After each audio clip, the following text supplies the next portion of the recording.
আসসালামু আলাইকুম। ভারতের সেনাপ্রধান উপেন্দ্র দ্বিবেদী তিনি সোমবার ভয়ঙ্কর কিছু সত্য উচ্চারণ করেছেন বাংলাদেশ ভারত সম্পর্কের ক্ষেত্রে। এবং তিনি যে বক্তব্য দিয়েছেন, কথাবার্তা বলেছেন সাংবাদিকদের সামনে, সেখান থেকে আমাদের ডক্টর মোহাম্মদ ইউনূসের সরকার নিশ্চয়ই গুরুত্বপূর্ণ, অতি গুরুত্বপূর্ণ কিছু মেসেজ পেতে পারে। প্রথমত তিনি কি বলেছেন, ভারত বাংলাদেশের যে বর্তমান সম্পর্ক 5 আগস্টের পট পরিবর্তনের পর দুই দেশের সম্পর্ক যে একেবারে তলানিতে গিয়ে পৌঁছেছে, শিথিল সম্পর্ক, উত্তেজনাপূর্ণ সম্পর্ক চলছে, সেই সম্পর্ক স্বাভাবিক হবে না যতক্ষণ না পর্যন্ত বাংলাদেশে কোনো নির্বাচিত সরকার না আসে। এবং আমি মনে করি তিনি যে কথাবার্তাগুলো বলেছেন একেবারেই সোজাসাপটা, কোনো ধরনের ফেব্রিকেটেড তথ্য কিংবা কোনো ধরনের রংচং দিয়ে তিনি কোনো ধরনের বক্তব্য উপস্থাপন করেননি। এই বক্তব্যগুলোকে আমরা ইতিবাচক হিসেবে ধরতে পারি, আমরা নেতিবাচক হিসেবেও ধরতে পারি। তবে যেটি বাস্তবতা আমরা দেখছি সেই নিরিখেই তার কথাগুলো আমাদের বিবেচনা করা দরকার। তিনি বলেছেন যে দুই দেশের সামরিক সম্পর্ক আগে যা ছিল এখনও রয়েছে, তবে সম্পর্কে তো অবশ্যই অনেক অবনতি হয়েছে।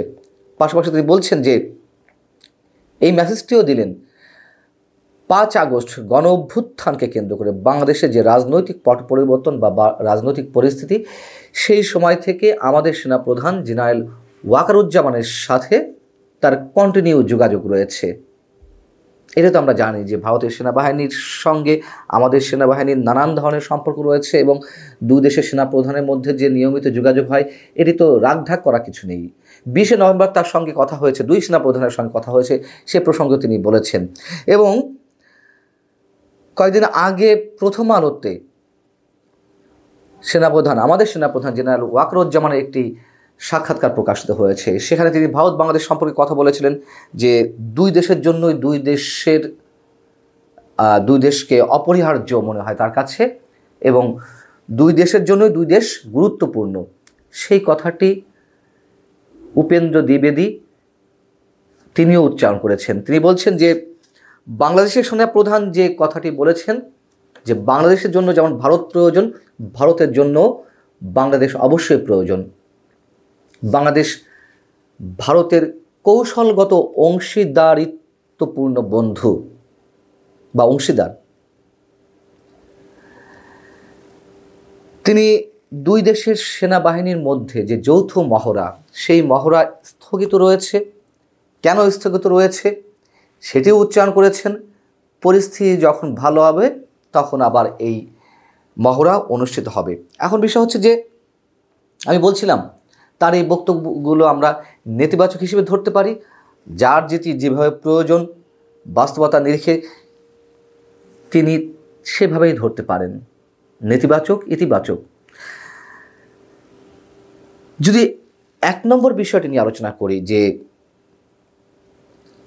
বর্তমান সরকারকে তারা কোনোভাবেই মেনে নিতে পারছে না, সেটি শেখ হাসিনার পতনের কারণে হোক আর যে কারণে হোক। এমনিতেই কোনো দেশে অনির্বাচিত সরকার লং টার্ম রান করতে পারে না, এটি কোনো সভ্য দেশ মেনে নিতে পারে না। আমাদের সময়ের প্রয়োজনে হয়তো অন্তর্বর্তী সরকার গঠিত হয়েছে, কিন্তু সেটি কতদিন চলবে, সেই ধরনের কোনো সরকারের সাথে অন্য কোনো রাষ্ট্র সম্পর্ক রাখে কিনা সেটিও তো একটি প্রশ্নবিদ্ধ বিষয়। ভারত কোনো রাগঢাক রাখেনি, বলে দিয়েছে। তার এই বক্তব্যের মধ্য দিয়ে আমরা যদি বলার চেষ্টা করি যে তারা এখনও পর্যন্ত শেখ হাসিনাকে ফিরিয়ে আনতে চায়, এই জন্য এই সরকারের বিরুদ্ধে বলছে, হতে পারে। আবার যদি তারা সত্যি সত্যি একটা নির্বাচিত সরকার চায়, সেটিও হতে পারে। তবে এক্ষেত্রে আমার একটু বক্তব্য আছে। বাংলাদেশে নির্বাচিত সরকার চাইছে বা নির্বাচিত সরকার না আসা পর্যন্ত ভারতের সঙ্গে বাংলাদেশের সম্পর্ক ভালো হবে না বা দুই দেশের সম্পর্ক আবার উষ্ণতায় পৌঁছাবে না, তাদের এই মন্তব্যটি আমরা হয়তো খুব সহজে ইতিবাচক হিসেবে ধরতে পারি না। কেন, আমাদের অতীত অভিজ্ঞতা তো রয়েছেই। 2014 থেকে 2024 পর্যন্ত যা হয়েছে, যেই সরকারটি ছিল আওয়ামী লীগ টানা 3 বার 2009-এর পরে, সেটি তো কোনো নির্বাচিত সরকার নয়। সেই নির্বাচনগুলো কেমন হয়েছে আমরা জানি, এবং সেই নির্বাচনগুলো ভারতের আধিপত্যের কারণেই, ভারতের কৌশলের কারণেই সে নির্বাচনগুলো অনুষ্ঠিত হতে পেরেছে। অতএব তাদের মুখে যখন নির্বাচিত সরকারের শব্দগুলো আসে, সত্যি আমাদের হাসি পায়। তবে যেটিই হোক, মূল মেসেজ হচ্ছে বর্তমান সরকারকে তারা কোনোভাবেই মেনে নেবে না।